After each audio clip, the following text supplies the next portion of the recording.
अस्सलाम वालेकुम नाज़रीन, आप यूट्यूब चैनल देख रहे हैं। मैं इमरान खान हूं। सबसे पहले इमरान खान साहब का बड़ा तगड़ा स्टेटमेंट आया जेल से।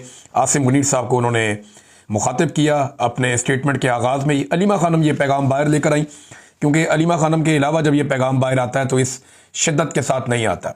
वैसे इमरान खान साहब का केस चल रहा है अदालत में, तोशाखाना 2। जो सिविलियन गवाह था वो तो मुकर गया। उसने कहा जी मेरे पे तो दबाव डाल के उन्होंने ये करवाया, मैं तो इमरान खान के खिलाफ ये गवाही देने नहीं चाहता। यानी एक सिविलियन था, फौजी नहीं था, एक सिविलियन था, वो आया और वो मुकर गया। उसने कहा जी मेरा ज़मीर गवारा नहीं करता। उसकी गैरत जाग गई। उसने कहा जी मैं ये दबाव मेरे पे डाला गया था और दबाव की वजह से ये हुआ, और वो अदालत में आकर अपनी गवाही से पीछे हट गया। उसका फ़ायदा इमरान खान साहब को होना चाहिए था, लेकिन उसके पीछे हटते ही 2 फौजी बीच में डाले गए। अब ये जो 2 फौजी हैं, यूनिफॉर्म वाले हैं ना, एक और दोनों को मैं जानता हूँ, अच्छी तरह जानता हूँ, मैं इन दोनों से मिला भी हूँ, और एक दफ़ा नहीं मिला, मल्टीपल टाइम। जब भी हम कभी जाते थे वज़ीर आज़म हाउस में, या कोई भी जाता था वज़ीर आज़म हाउस में, तो इनसे मुलाकात हो जाती थी। ये वहीं पे जो होते थे वज़ीर आज़म हाउस में। तो इनमें एक जो है ना वो ब्रिगेडियर अहमद साहब हैं, और जो दूसरे हैं वो उसमें कर्नल रेहान साहब हैं।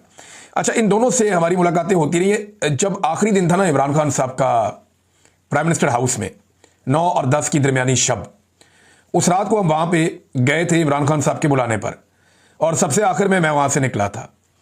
और मैं और शहीद अरशद शरीफ और कुछ और लोग, हम इसी जो कर्नल रेहान है इसके ऑफिस में बैठे हुए थे। ये डिप्टी एमएस था, तो इसके ऑफिस में हम बैठे हुए थे। तो कर्नल साहब हमें बता रहे थे इमरान खान साहब के बारे में और उनकी काबीना के बारे में। तो ज़्यादातर लोगों के बारे में उनकी राय ऐसी नहीं थी, लेकिन 2 लोगों के बारे में उन्होंने बड़ी ज़बरदस्त राय दी थी, और उन्होंने कहा था कि ये तो बहुत ईमानदार और शानदार लोग हैं।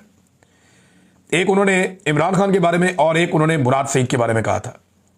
मुराद सईद के बारे में डिप्टी एमएस ने कहा था कि इस आदमी ने अपनी वजारत से पानी की एक बोतल भी नहीं पी, ये इतना ईमानदार आदमी है, ऐसा वजीर नहीं मिलेगा।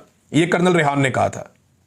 और इसी कर्नल रेहान ने उस दिन, यानी एक तरह से जैसे हमसे बात कर रहे थे, तो ये इनकी आदत है कि ये बड़ा वजन डालने के लिए ना, बात को जोर देने के लिए ये बड़े तरीके से बात करते हैं। तो वो ये कह रहे थे बार बार कि ये बेहतरीन हुकूमत थी, बेहतरीन वज़ीर आज़म था, लेकिन ठीक है चलो ये पॉलिटिक्स है। वो इस तरह करके ना इसको नॉर्मलाइज करने की भी कोशिश कर रहे थे, लेकिन साथ ही साथ नजर आ रहा था कि ये डिस्टर्ब है आदमी। और उस वक्त वो हल्फन में कह रहा हूं कि वो ये कह रहा था कि ये बेहतर लोग थे जो जा रहे हैं, और उनके साथ ज्यादती हो रही है, खास तौर पे इन्होंने जो मैंने आपको नाम लिए। अब ये जो कर्नल साहब हैं, रेहान साहब, ये आज इन्हें गवाही देने के लिए लाया गया इमरान खान के खिलाफ। ब्रिगेडियर मोहम्मद अहमद को भी लाया गया इमरान खान साहब के खिलाफ गवाही देने के लिए, जो एमएस था। अब मैं उम्मीद कर रहा था कि सिविलियन डट गए हैं, तगड़े हो गए हैं, उन्होंने कहा जी कोई गाली नहीं, मार खा लेंगे, कुछ नहीं होता, मैं अपने ज़मीर के मुताबिक जाऊंगा। सिविलियन डट गया, उसने कहा जी दबाव था, झूठी गवाही देनी पड़ी है। तो मैंने कहा ये फौजी तो जरूर डट जाएगा, ये ज्यादा तगड़े होते हैं, ये अपनी वर्दी की बहुत लाज रखते हैं, तो फौजी तो डट जाएंगे, झूठी गवाही नहीं देंगे। लेकिन मुझे मायूसी हुई आज। अब ये पाकिस्तान की फोर्सेस को सोचना है कि मौजूदा एस्टेब्लिशमेंट को खुश करने के लिए, किसी एक शख्स के इक़्तिदार को तूल देने के लिए, किसी एक शख्स की एक्सटेंशन के लिए, क्या यूनिफॉर्म के साथ या यूनिफॉर्म वाले लोग इस तरह की बदयांती भी कर सकते हैं कि इमरान खान जैसे वज़ीर आज़म के खिलाफ आकर गवाही दे दें? वो चंद करोड़ का ये तोशाखाना का केस है 2 वाला। इमरान खान जेल से किसी किताब पे दस्तखत करके, किसी कमीज पे दस्तखत करके बाहर भेज दे, तो उससे डबल ट्रिपल पैसों की तो वो बिक जाएगी बाहर, जितने का केस किया हुआ है इमरान खान के ऊपर। इन्हें शर्म भी नहीं आती। वहां पे एक आधे सवाल में जो है वो बहुत बुरी तरह फंस गए थे ब्रिगेडियर अहमद, वो मैं आपको बताऊंगा नेक्स्ट व्लॉग में। लेकिन जो कर्नल रेहान है वो काफी नर्वस थे, लेकिन जज साहब बड़े एक्साइटेड थे कि जनाब 2 फौजी आए हैं, बड़े एक्साइटेड थे। यानी माहौल जो अंदर से पता चला वो ये था कि ऐसा लगता था कि जज साहब सलूट ही ना मार दें इन दोनों को उठ के कहीं, या इन्हें कहीं सारा खोपी ना बिठा लें कि आप यहां बैठे, आप यहां बैठे। समझ नहीं आ रही थी उनको कि कैसे इनको प्रोटोकॉल दिया जाए, इस्तकबाल किया जाए। लेकिन इमरान खान की मौजूदगी में ये लोग नर्वस थे। देखिए वैसे भी आसान नहीं होता झूठी गवाही देना। आपने यूनिफॉर्म पहना हो तो आपको ख्याल रखना चाहिए। देखिए ये तो एस्टेब्लिशमेंट चली जाएगी, आज कोई आर्मी चीफ है, कल रिटायर हो जाएगा, फारिग हो जाएगा। डीजीआईसी जो आज है कल रिटायर हो जाएगा, फारिग हो जाएगा। बाजवा भी तो देखे ना, जमीन आसमान एक किया हुआ था, ये भी ताकत वो भी ताकत, उसके कपड़े उतार, उसको नंगा कर, उसको मार, इसको जेल में डाल, औरतों को घसीट। बाजवा ने सारा कुछ किया ना, फिर गया ना, देखो टके की औकात नहीं है अब। इसी तरह जो आपका नदीम अंजुम था, उसने क्या कुछ नहीं किया पाकिस्तान के अंदर। मैं उसके दौर में जबरी तौर पर मुझे आईएसआई ने लापता किया था, किधर गया वो? आए ना, सामना करे आप कहीं पे, दुनिया के किसी कोने में आ जाए, मैं चैलेंज करता हूं, आ जाए नदीम अंजुम, सामना करे मेरा, बात करके दिखाए, टके की औकात नहीं रही। तो ये फारिग हो जाते होते हैं लोग, लेकिन इदारा जो है ना वो मौजूद रहता है। इदारे की क्रेडिबिलिटी के ऊपर उंगली नहीं उठनी चाहिए। डिक्टेटर तो अपनी हरकतें करते हैं, हमेशा करते हैं। ये जो 2 फौजी अफसरान ने किया, मुझे इसकी बड़ी तकलीफ हुई। मेरे दिल में बड़ा एहतराम है इस यूनिफॉर्म का कि ये यूनिफॉर्म कुर्बानी देती है, इसके ऊपर खून गिरता है, ये गोलियां खाते हैं, बम धमाकों में लड़ते हैं, बॉर्डर पे लड़ते हैं, वतन की हिफाजत करते हैं, लेकिन झूठी गवाही बड़ी नामुनासिब बात, कोई दुनिया में तस्लीम नहीं करेगा। और बिल आखिर जो है वो जब कोई भी काम नहीं आया तो यूनिफॉर्म वाले बंदों को लाकर सामने खड़ा कर दिया। ये ज्यादती इदारे के साथ की गई है और इदारा ये दाग नहीं धो पाएगा कि पाकिस्तान की तारीख के सबसे मकबूल वजीर आजम के खिलाफ 2 फौजियों को जो यूनिफॉर्म थे उन दोनों को पेश किया गया अदालत में कि इसके खिलाफ गवाही दो। अंदाजा करें आप, यानी आजम खान इनके काबू नहीं आया, सिविलियन इनके काबू नहीं आए, तो अब इनको यह करना पड़ा। ये नाज़रीन सूरत हाल है। इमरान खान साहब ने जो पैगाम भेजा उसमें आसिम मुनीर साहब के नाम सबसे पहला पैगाम था। अलीमा खानम लेकर आई। इमरान खान ने आसिम मुनीर को बराह रास्त पैगाम भेजा। ये मैं इमरान खान का पैगाम आप तक पहुंचा रही हूं, जो इमरान खान ने कहा है कि आपने जो हमारी जेल में हमारे साथ जुल्म हो रहा है, जो मेरे साथ और बुशरा बीबी के साथ जेल में हो रहा है, ये मेंटल टॉर्चर है। आप ये इसलिए कर रहे हैं, ये आसिम मुनीर को इमरान खान कह रहे हैं, आप ये इसलिए कर रहे हैं ताकि मैं टूट जाऊं। हमारी मुलाकातें सारी बंद हैं, फैमिली के साथ मुलाकातें बंद है। इस वक्त इनको किताबें नहीं दी जाती, बच्चों से बात नहीं करने दी जाती। उन्होंने कहा कि अगर आपका ये ख्याल है कि मैं या बुशरा बीबी टूट जाएंगे, हमने ला इलाहा इल्लल्लाह मुहम्मद रसूलुल्लाह सल्लल्लाहु अलैहि वसल्लम कलमा पढ़ा हुआ है और हमने ये अहद किया हुआ है कि यजीदियत और फिरौनियत के आगे सर नहीं झुकाएंगे, क्योंकि ये शिरक है। इसलिए इस चीज़ को जब तक हम जिंदा हैं, हम कभी भी अपना सर यजीदियत और फिरौनियत के आगे नहीं झुकाएंगे। अच्छा, इमरान खान साहब जब कलमे की बात करते हैं, यजीदियत और फिरौनियत की बात करते हैं, तो साथ ही मुफ्ती मुनीब साहब को लॉन्च कर दिया जाता है। मुफ्ती मुनीब साहब ने एक ज़िंदगी गुजारी है, एक आलम दीन थे, उनकी बड़ी इज्जत है पाकिस्तान में, लेकिन इद्दत जैसे घटिया केस के ऊपर इनकी ज़बान नहीं खुली। ये चुप करके बैठे रहे केस वट के, इन्होंने बात ही नहीं की। दीगर इतनी इतनी ज्यादतियों ही खवातीन को सड़कों पर घसीटा गया, जलील किया गया, ये नहीं बोले। यास्मीन राशिद 70 साल से जायद उम्र की खातून, जेल में उन्होंने डाला हुआ है, जुल्म और बर्बरियत थोड़ी है, नहीं बोले। साबिक खातून अव्वल के साथ जेल में क्या हो रहा है, नहीं बोले। वजू के लिए गंदा पानी दिया जा रहा है, नहीं बोले। औरतों को सड़कों पे घसीटा, बच्चों के साथ जुल्म किया गया, नहीं बोले। चादर और चार दीवारी का तकद्दुस बार बार पामाल किया गया, नहीं बोले। लेकिन बोलते कब है, जब ऑर्डर आ जाता है। तो सरकारी मौलवी जो है ना और दरबारी मौलवी जो है, ये तो अल्लाह रब्बुल इज्जत पूछेंगे कि तुमने क्या किया। ये तो मुफ्ती साहब आपको अल्लाह के आगे जवाब देना पड़ेगा जाके। सारी जिंदगी आपने गुजार दी, हम आपकी इज्जत करते थे, लेकिन एंड ऑफ द डे, वैसे ये बड़ी जबरदस्त कहावत भी है एक और कॉल भी है कि आखिर में जाके सारे एक्सपोज हो ही जाते हैं। तो आप एक्सपोज हो गए, पता चल गया कि आप कहां से ओहदे लेते थे और कहां आपके ताने बाने जुड़े हुए थे। आज आप उनके हुक्म के ऊपर इमरान खान पे तनकीद करते हैं, निश्तर पे बरसाते हैं और मदद को बतौर हथियार इस्तेमाल करते हैं। तो इमरान खान तो झुकने वाला नहीं है, लेकिन आप बहुत बुरी तरह एक्सपोज हो गए मुफ्ती साहब। आप जुल्म और जबर के खिलाफ नहीं बोले, बल्कि जालिम के साथ खड़े होकर मजलूम के खिलाफ आपने आवाज उठाई। देखिए अब आपके साथ कुदरत करती क्या है। नंबर 2, इमरान खान साहब और क्या कह रहे हैं। दूसरा पॉइंट याया खान के ऊपर है कि फौज ने याया खान को इलेक्ट नहीं किया था, उन्होंने फौज का कंधा इस्तेमाल करके अपनी पोजीशन इस्तेमाल की। उन्होंने ये सोचा कि मैं अपना 10 साल इक़्तिदार लंबा कर लूंगा, लेकिन वो इलेक्ट होकर नहीं आए थे। इसके बाद क्या हुआ, उन्होंने जुल्म का निज़ाम शुरू किया, और जब आप जुल्म करते हैं उसके नताइज देख लें कि पाकिस्तान टूट गया। आसिम मुनीर साहब, आपको मैं ये कहना चाहता हूं, अब ये दोनों के अंदर इमरान खान साहब मुमासलत बता रहे हैं। आसिम मुनीर साहब, आपको मैं ये कहना चाहता हूं कि इस वक्त फौज ने आपको इलेक्ट नहीं किया है। आप ये सोच रहे हैं कि आप फौज के कंधे के ऊपर आप यहां 10 साल बैठेंगे। पाकिस्तान के अंदर इस वक्त जो हालात जा रहे हैं, आप इस पर पहले फोकस करें कि आपने इस इक़्तिदार को लंबा करने के लिए क्या क्या कुछ नहीं किया। पहले आपने 9 मई किया, जो फॉल्स फ्लैग ऑपरेशन था, ताकि आप इस बहाने पीटीआई को मुकम्मल तौर पर क्रश कर दें। जब इलेक्शन हुए, पीटीआई ने इलेक्शन स्वीप किया, अगले दिन आपने यही इलेक्शन पीटीआई का चोरी करके आपने दूसरे सजाशुदा लोगों को वो इलेक्शन दे दिया। आपने जजेस को कंट्रोल करना चाहा, इसके लिए आप 26वीं आईनी तरमीम लेकर आए। इस तरमीम से आपने जजेस को एक सरकारी इदारा बना दिया, इनको कंट्रोल में ले आए। नंबर 3, एक और बात की कि आपने मीडिया को मुकम्मल तौर पर कंट्रोल कर दिया, और बड़े साल लगे थे कि हमारा मीडिया कुछ हद तक आज़ाद हुआ था। बड़े सालों बाद जमहूरियत तरक्की कर रही थी, बड़े साल लगे कि अदलिया भी अपने आप को बेहतर कर रही थी।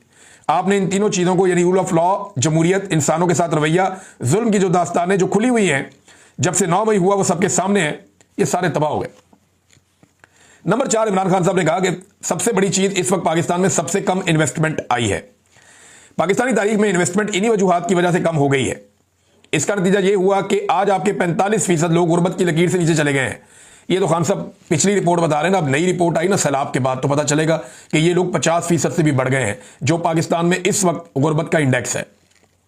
अब तक जितना पाकिस्तान ने कर्जा लिया था, इस हुकूमत ने 3 साल में उतना ही कर्जा डबल कर दिया। यानी जितना कर्जा पाकिस्तान बनने से लेकर अब तक लिया गया ना, इमरान खान साहब की हुकूमत के आखिरी दिन तक, उतना ही कर्जा ये हुकूमत ने पिछले 3 साल में ले लिया। ये सिंपल मैं आपको करूं, मैंने थोड़े दिन पहले आपको बताया भी था, थोड़ा ही फर्क रह गया बिल्कुल। जितना कर्जा पाकिस्तान बनने से लेकर इमरान खान के दौरे हुकूमत तक पाकिस्तान ने लिया, 70 सालों से ज्यादा की एक तारीख है, 75 साल तक जितना कर्जा पाकिस्तान ने लिया, उतना कर्जा इन्होंने 3 साल में ले लिया। ये है आसिम मुनीर साहब की और शहबाज शरीफ साहब की मुश्तरका कारकर्दगी। और जो SIFC इन्होंने बनाई है, उसका नतीजा क्या निकल रहा है? वो एक बड़ा फेलियर है। उसने पाकिस्तान को टके का कुछ नहीं दिया। 78 साल की, यानी 1972 के बाद, अगर पाकिस्तान की सारी तारीख आप उठाएं तो 1972 के बाद पहली मरतबा ऐसा हुआ पिछले 53-54 साल में कि पाकिस्तान में इतनी कम सरमायाकारी आई है। बेड़ा ही गर्क हो गया सरमायाकारी का, कि सरमायाकारी के लिए आर्मी चीफ ने एक इदारा बनाया था, SIFC। ये तो हालात है। अच्छा, इसके बाद जी वो कहते हैं कि $47 बिलियन था पहले, अब $90 बिलियन तक चला गया है।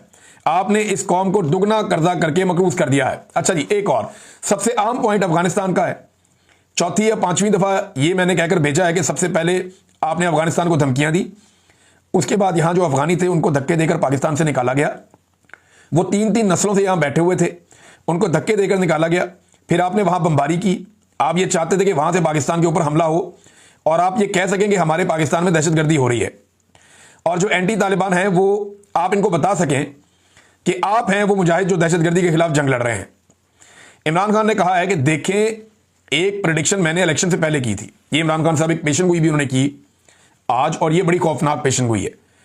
और जितनी पेशन गोइयां इमरान खान साहब ने की है ना गुज़िश्ता चंद सालों में, वो सारी ठीक साबित हुई हैं। उन्होंने बताया था कि ये सारे इकट्ठे हो जाएंगे, आपने देखा होगा। उन्होंने बताया था कि ये मेरी हुकूमत बेशक गिरा देंगे, लेकिन मैं ज्यादा खतरनाक हो जाऊंगा, वो भी हो गया। उन्होंने कहा था लोग मेरे साथ खड़े होंगे, वो भी हो गया। ये भी कहा कि ये मुझे जेल में डालेंगे लेकिन तोड़ नहीं सकेंगे, वो भी हो गया। उन्होंने कहा कि मैं जेल से बैठकर इलेक्शन जीत जाऊंगा, वो भी हो गया। अब इमरान खान साहब ने बहुत सारी और बातें की हैं जो ठीक साबित हुई हैं। अब वो ये कह रहे हैं इमरान खान साहब कि एक प्रेडिक्शन मैंने इलेक्शन से पहले की थी, जब सबका ख्याल था कि पार्टी क्रश हो गई है, लोगों को धमकियां मिल रही थी, लोगों को उठाया जा रहा था, तब मैंने कहा था कि PTI क्लीन स्वीप करेगी। आपको पता है वो बात सही साबित हुई।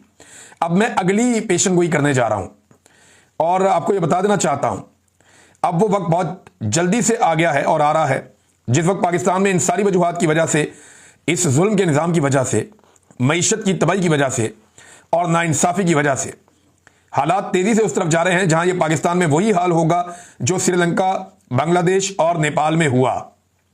पाकिस्तान के हालात बड़ी तेज़ी से उस तरफ जा रहे हैं। आखिरी पैगाम इमरान खान साहब ने अपनी पार्टी की क़यादत को दिया कि PTI ने सारे लीगल रास्ते अपनाए, हमने कभी इंतशार नहीं किया, हमने कानून का रास्ता इख्तियार किया है। हमारी PTI ने कोशिश की कि अच्छी तरह आसिम मुनीर के साथ चलें, हुकूमत के साथ और एस्टेब्लिशमेंट के साथ चलें, लेकिन अब वो टाइम नहीं रहा। हमारे ये करने के बावजूद जुल्म और फसादियत बढ़ती गई, एक एक करके सीटें छीनते गए। अब ये आपको रोज़ 10-10 साल की सजाएं दे रहे हैं। थोड़ी सी बात होती है आपको नायल कर देते हैं, आप असेंबली में बात करते हैं आपको नायल कर दिया जाता है। आप समझ लें अब वक्त आ गया है कि आप असली अपोजिशन का किरदार अदा करें। ये आपके वोटरों की भी डिमांड होगी। ये बहुत ज़रूरी है कि आप सही अपोजिशन करें। आप जितना डरेंगे ये उतना आपको क्रश करेंगे। आप लोगों को ये मजीद क्रश करते जा रहे हैं। जिसने अपोजिशन सही नहीं की, इस वक्त आप अपनी सियासी कब्रें खोद रहे हैं। कि ये जो 27 का पेशावर का जलसा होने जा रहा है, इसके बारे में मैं कहना चाहता हूं कि पूरा पाकिस्तान भरपूर तरीके से, मैं लोगों को डायरेक्ट कर रहा हूं और अपनी कौम को कह रहा हूं कि वो इस जलसे में पूरा पाकिस्तान हिस्सा ले, पूरी पार्टी मुत्तहद हो और अब फोकस करें 27 तारीख को होने वाले जलसे पर। यह नाज़रीन इमरान खान साहब का पैगाम सीधा सीधा मैंने आपके सामने रख दिया। अब नाज़रीन, अदालतों में रोला पड़ा हुआ है बहुत, जो जस्टिस जहांगीरी के साथ किया गया। इस्लामाबाद हाई कोर्ट में चीफ जस्टिस डोगर ने जो किया, वकला बहुत सख्त नाराज हैं, वो एहतजाज कर रहे हैं, बाइकआउट कर रहे हैं। वहां बड़ी सख्त तकारीर हुई, बहुत सारे वकील रहनुमा बोले, नौजवान वकला में बहुत ज्यादा गुस्सा है।